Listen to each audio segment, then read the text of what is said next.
Ngayon kahit gabi na, naglilinis pa rin ng cargo deck yung barkong HMC1 at HMC2. Yan, nagbaldiho sila ngayon.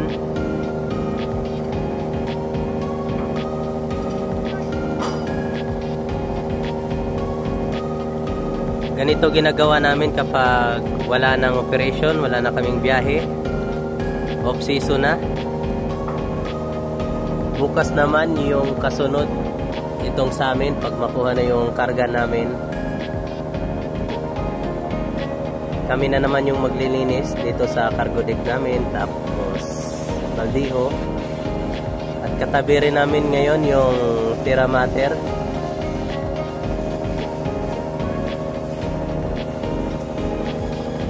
Magkatabi kaming apat dito ngayon.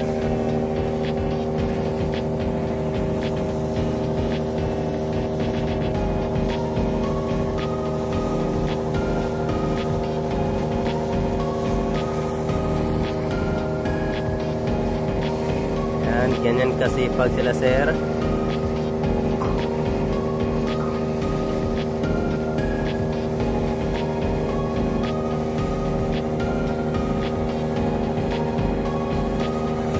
Tinatanggal talaga nila yung mga putik na nakadikit.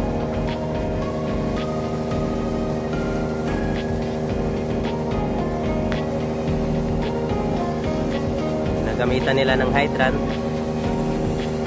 para matanggal agad.